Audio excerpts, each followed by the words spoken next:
Are you looking to be successful in your next clinical experience? Well, let me tell you 5 ways that you can take yourself from looking like a student physical therapist to looking like a seasoned one. Hi, my name is Kyle and I'm a second year DPT student just going through the final few weeks of my second clinical experience. In my time in my first 2 clinical experiences, based on my own experience with feedback from my clinical instructors, as well as what I have seen practicing clinicians do in clinic, these are 5 simple things that you can do to really show you know your stuff. None of these tips require any special skills in order to perform, so it's something that you can implement right now. So let's get into it with tip number 1. When you're going into your clinical experience, don't just know the basics, but take the time to practice them and perform them in an efficient manner. Doing so with the basics allows you to save a lot of time down the road.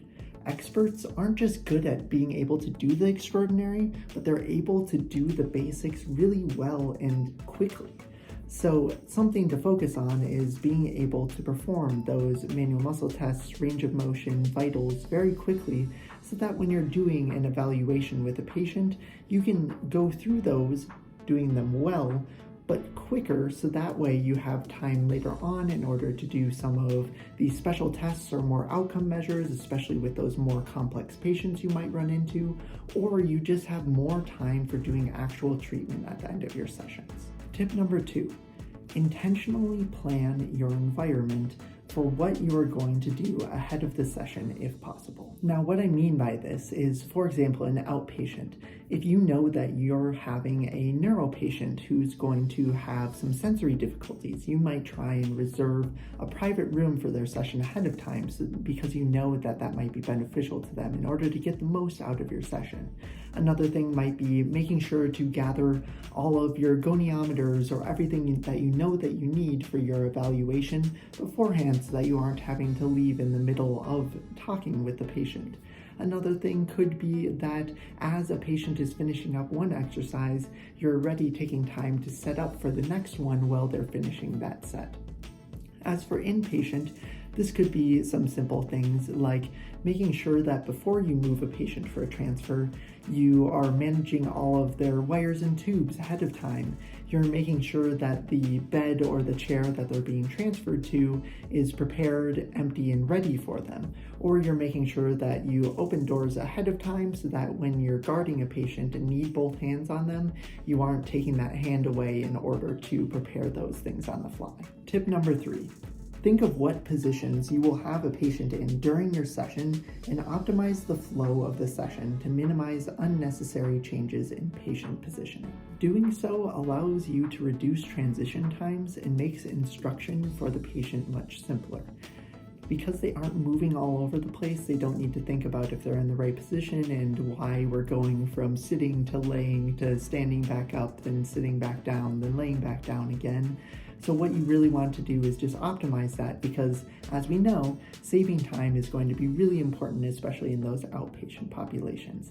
In addition to this, if you have someone who's in a lot of pain, especially as they're making moves between positions, you don't want them to be making those unnecessary changes in patient position just because you know that's going to aggravate their symptoms and it might limit your session or your evaluation as a result. Tip number 4.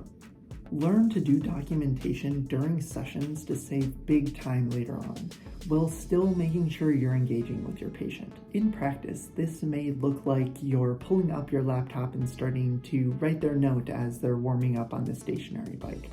Or as you're doing the exercises, you have their old list pulled up and making sure to type in any changes that you have to resistance, to the number of reps, to the type of exercise, just to keep yourself rolling throughout the day. Now, I understand that in inpatient settings, this is a little bit harder, but some ways that you can implement this in the inpatient setting is, for example, during your evaluations. If you can take your subjective, do your assessment, all of those type of things while you're listening to them in the session, it allows you to save so much time down the road, because I do know that in more inpatient, subacute type settings, a lot of the work with patients is going to be more hands-on, so you can't necessarily have that time most of the time to make those notes as they're going through some of the exercises. So that is something to keep in mind if you're going into an inpatient population, but it's still something that you can practice while you're there. And tip number 5, portray confidence when asked questions both by your clinical instructor and by the patient. Instead of saying something like, I think it's a 4 or 4+ out of 5 for hip abduction, instead of taking that approach, just go in and say, it's a 4+ out of 5 for hip abduction. By showing that confidence, for one, you're going to have your clinical instructor who's going to be able to trust you more because you can really commit to a number and you show that you have confidence in your skills to say that that was that particular number.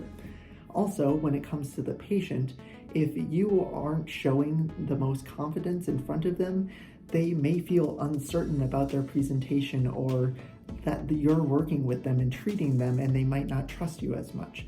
So by portraying that confidence, even if it isn't true confidence, you can help that patient get that buy-in from you, which as a student is already hard to get. So it's something that you really want to work on doing, preventing yourself from saying, I think, I believe, it might be, just to make sure that you are truly getting that patient buy-in as well as your clinical instructor buy-in. And just like that, we've gone over 5 simple ways that you can really show you know your stuff in your next clinical experience. If you enjoyed the video, please make sure to hit that like button and subscribe down below. If you need a review of everything that we covered in the video, it's going to be right here. If you want to check out any of my other content, such as fun stereotype videos, other things to help you with your clinical experiences, day in the life videos for PT school, or anything else that PT school has to throw at us, make sure to check out my channel as a whole. Thank you all so much for watching. This has been KB DPT, and I'll see you all in the next video.